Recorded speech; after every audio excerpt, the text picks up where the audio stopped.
Hello and welcome back to TalkLish, your go-to podcast for mastering the nuances of the English language. I'm your host, Mark. And I'm Sarah. We're so glad you're joining us for a topic that is less about grammar and more about grace. It's a skill that can truly elevate your communication and open doors for you in your career and personal life. That's right. Today we're talking about diplomacy. In any language, it's not just what you say, but how you say it that matters. In English, this is especially true. Being too direct can sometimes be perceived as rude or aggressive, even when you have the best intentions. We've all been there. You want to ask for something, disagree with an idea, or point out a mistake, but you're worried about offending someone or sounding impolite. The textbook phrases we learn are often too blunt for these delicate situations. And that is exactly what we're going to fix today. We have chosen 5 incredibly useful English phrases that are designed to make you sound more polite, diplomatic, and emotionally intelligent. These are the phrases that skilled native speaker communicators use to navigate tricky conversations with ease and professionalism. For each of these 5 phrases, we're going to do a deep dive. We'll explain the common problem it solves, explore the psychology of why it works so well, give you multiple real-world examples in both casual and professional settings, and, of course, practice the pronunciation so you can use it with confidence. Before we begin, a quick thank you for being a part of our learning community. Your support is what keeps this channel going. If you're ready to level up your communication skills, please take a moment to hit that subscribe button. And if you find today's lesson helpful, please give it a like and drop us a comment. We'd love to know, what is the most difficult situation for you to be polite in English? Sharing your experiences helps us all learn together. All right, thank you for that. Let's get ready to transform your communication style from direct to diplomatic. Let's begin with our first phrase. I was wondering if... Okay, our first phrase is a game changer. It tackles one of the most basic communication acts, making a request. The most direct way to ask for something is to say, I want, or I need. For example, I want a day off, or I need you to help me. While this can be okay in some contexts, it can often sound demanding and a bit selfish. Even can I have can feel very direct. So, what is a more polite, softer, and more diplomatic way to make a request, especially if you're asking for something that might be an inconvenience to the other person? Our first phrase is, I was wondering if. This is such a brilliant and versatile phrase. Sarah, why is it so effective? The psychology here is fascinating. By using the past continuous tense, I was wondering, you frame your request not as a present demand, but as a thought that has been on your mind. It makes it sound less urgent and less imposing. You're not saying, give this to me now. You're saying, this is a thought I've been having, and I'd like to explore it with you. It's incredibly indirect and gentle. It gives the other person more space to say no without feeling pressured. It turns a demand into a soft inquiry. Let's hear it in a couple of situations. First, a professional example, asking your boss for time off. Hi, do you have a minute? I was wondering if it would be possible for me to take next Friday off. I have a family event to attend. Next Friday. Let me check the team's schedule. Thanks for asking in advance. It looks like we should be able to manage that. See how soft that was? I was wondering if is so much less demanding than can I have Friday off. It shows respect for the boss's time and authority. It really does. Now let's try a more casual example. Imagine you need to ask your roommate or partner for a favor. Hey, are you busy later this evening? I was wondering if you could possibly give me a ride to the train station. My car is in the shop. Oh, sure. What time do you need to be there? I should be free after 7 p.m. Again, it's just a lovely, gentle way to ask for a favor. It acknowledges that you're potentially asking for something inconvenient, and you're doing it in a very respectful way. Let's talk about the pronunciation. The key is to have a light, questioning intonation, even though it's not technically a question. Your voice should sound thoughtful. The words flow together. I was becomes I was. Wondering if becomes wondering if. It sounds like I was wondering if. Let's practice. Repeat after us. I was wondering if. Again, with that soft, thoughtful tone. I was wondering if... What's a pro tip for using this phrase? I would say reserve this for requests that are more than just a simple, everyday thing. You don't need to say, I was wondering if you could pass the salt. For that, could you pass the salt is perfect. Use I was wondering if for bigger favors, for requests at work, or for any situation where you want to be extra polite and respectful of the other person's time and energy. I'm not entirely sure that's the best approach. Our next phrase is for a very tricky situation, disagreeing with someone's idea without making them feel defensive or foolish. This is a huge challenge. Directly saying, that's a bad idea, or I don't agree, can immediately shut down a conversation and create conflict. People can become very attached to their ideas. To handle this diplomatically, you need a phrase that softens the disagreement and opens the door for a more constructive discussion. Our second phrase is a masterpiece of professional politeness. I'm not entirely sure that's the best approach. Oh, this one is so good. It's packed with soft language. Let's break down why it's so effective. It works on multiple levels. First, the phrase, I'm not entirely sure, shows humility. You're not stating a hard fact, you're expressing a personal doubt. The word entirely is key. It suggests you might be partly sure, leaving room for discussion. Second, you're not attacking the idea itself. You're not saying it's bad, you're questioning if it's the best approach. This implies there might be other, better options, and it invites a comparison rather than a fight. It's a brilliant way to challenge an idea while respecting the person who suggested it. Let's hear it in a work context, like a brainstorming meeting. Example Dialogue 1, Professional. To save money, I think we should just cut our marketing budget by 50% for the next quarter. I understand the need to reduce costs, but I'm not entirely sure that's the best approach. Cutting marketing so drastically could really hurt our sales in the long run.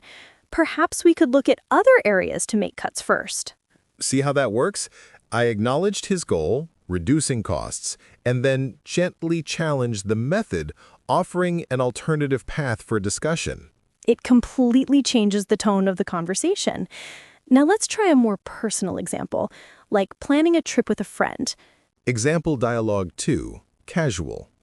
Let's book the cheapest flight we can find, even if it leaves at 5 a.m. We'll save a lot of money. I'm all for saving money, but I'm not entirely sure that's the best approach. If we have to wake up at 2 a.m. to get to the airport, we'll be exhausted on our first day of vacation. Maybe it's worth paying a little extra for a flight at a more reasonable time. Again, it validates the other person's goal, I'm all for saving money, before questioning the strategy. It's a classic diplomatic technique. Let's practice the pronunciation. The tone should be thoughtful and collaborative, not confrontational. The stress is on sure and best.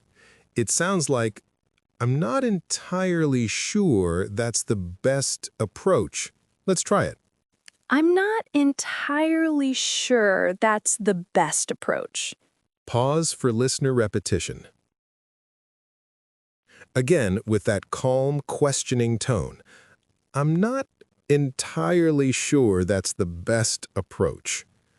Pause for listener repetition. What's a common mistake to avoid here? The biggest mistake would be to follow it up with an aggressive statement. The phrase is designed to open a collaborative discussion, so after you say it, Always be ready to explain your reasoning calmly and suggest an alternative, just like we did in the examples. Correct me if I'm wrong, but it seems like... Our third phrase is an incredibly elegant tool for offering an observation or suggestion, especially when you think someone might be struggling or making a mistake. This is a delicate situation. Pointing out someone's problem directly can make them feel embarrassed or defensive. Phrases like, "You're doing that wrong," or "You seem stressed," can backfire. So how do we offer our perspective in a way that is helpful and not hurtful? Our third phrase is a masterclass in diplomacy. Correct me if I'm wrong, but it seems like... This phrase is so psychologically smart. Let's analyze it. It starts with, "Correct me if I'm wrong." This is a beautiful opening because it immediately shows humility and respect. You are giving the other person permission to disagree with you before you've even said anything. You're positioning yourself as a collaborator, not an accuser. And then the second part, but it seems like, is also very soft. You're not stating a fact about them. You are sharing your perception of the situation. It's an observation, not a judgment. Exactly. Let's see how it can be used to gently offer help to a struggling colleague. Example dialogue 1, offering help. "I just can't get this spreadsheet formula to work." Hey, correct me if I'm wrong, but it seems like you might be having some trouble with that report. I worked on a similar one last month if you'd like a second pair of eyes on it. See how gentle that is? I didn't say, "You look frustrated." I offered an observation and then a solution in a very non-threatening way. It's a perfect way to offer help without making the other person feel incompetent. Now, let's try a different situation where you think there might be a misunderstanding in a project. So the deadline from my part is Friday, right? Correct me if I'm wrong, but it seems like there might be a small confusion about the dates. I have in my notes that the whole team's deadline is Thursday, so we can review it on Friday morning. Is that what you have too? That is so much better than saying, "You're wrong, the deadline is Thursday." It opens the dialogue to clarify the situation without placing any blame. Let's practice the pronunciation. The key is to say, "Correct me if I'm wrong," with a genuinely open and humble tone. The flow is, "Correct me if I'm wrong, but it seems like..." Let's try it. "Correct me if I'm wrong, but it seems like..." Pause for listener repetition.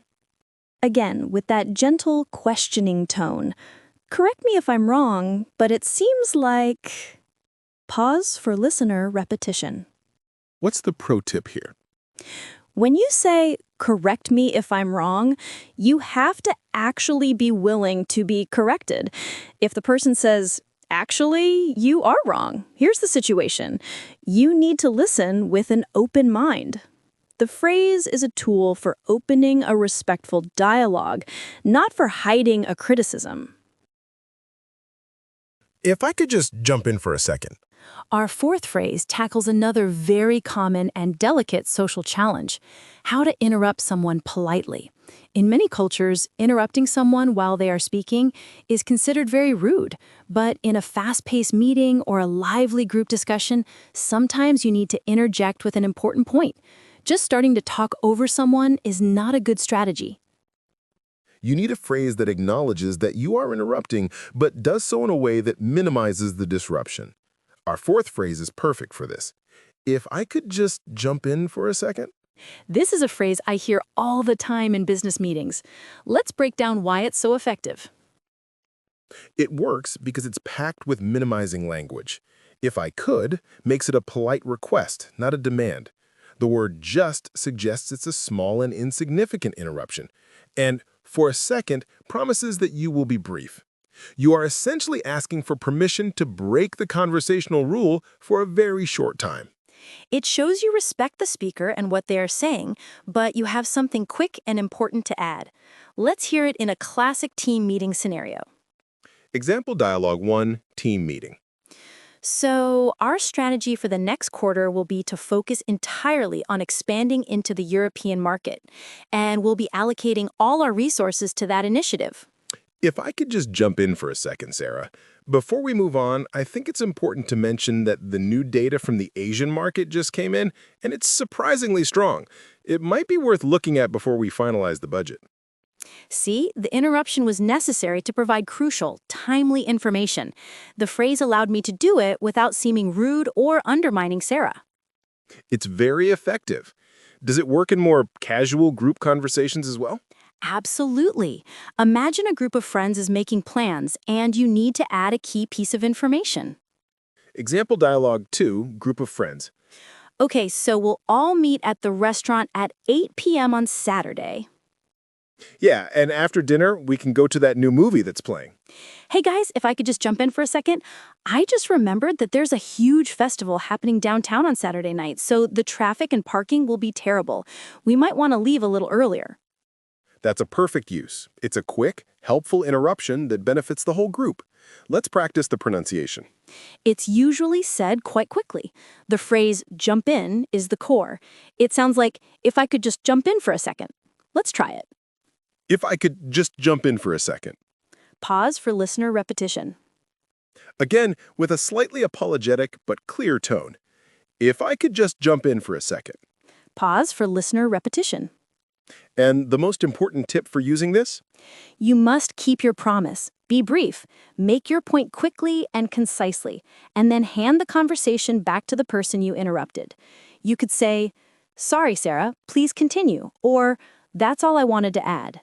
If you use this phrase to take over the conversation, you will lose its diplomatic power. I think there might be a slight misunderstanding. Our final phrase is perhaps the most diplomatic of them all. It is for the incredibly delicate situation where you need to point out that someone has made a mistake or is incorrect about something. Directly saying "you're wrong" or "you made a mistake" is one of the fastest ways to create conflict. It puts the other person on the defensive and makes them feel attacked. Our final phrase is a beautiful way to correct an error while protecting the other person's dignity. I think there might be a slight misunderstanding. This phrase is a work of art. It performs a kind of conversational magic. Let's analyze why. The magic is that it shifts the blame from the person to the situation. You are not saying you are wrong, you are saying the situation is confusing. A misunderstanding is a neutral event, a simple miscommunication where no one is necessarily at fault. The words "I think," "might be," and "slight" are all softeners that make the statement even gentler and less certain. It's a wonderful way to save face for the other person, which is a cornerstone of diplomatic communication. Let's hear it in a professional context, dealing with a client.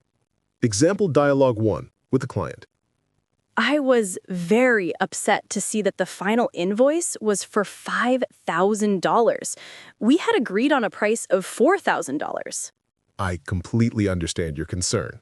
Looking at my notes, I think there might be a slight misunderstanding. The original quote was for $4,000 for the basic package, and the extra $1,000 is for the additional services we discussed last week. I can forward you that email conversation if it's helpful. That is so much better than saying, "You're wrong, you forgot about the extra services." It gently corrects the client's memory while providing evidence in a helpful way. It de-escalates the conflict immediately. Now let's try a simpler everyday example between colleagues. Hey Mark, did you send me the final version of the report? I can't find it. Hi, Sarah. Yes, I sent it over this morning. I think there might be a slight misunderstanding. I sent it to your personal email address as you requested, not your work one. Maybe you could check there? Again, it corrects the situation without making Sarah feel silly for looking in the wrong place. Let's practice the pronunciation. The tone here is very important. It should be calm, helpful, and gentle. The stress is on misunderstanding. Let's try it. I think there might be a slight misunderstanding. Again, with that very calm, problem-solving tone.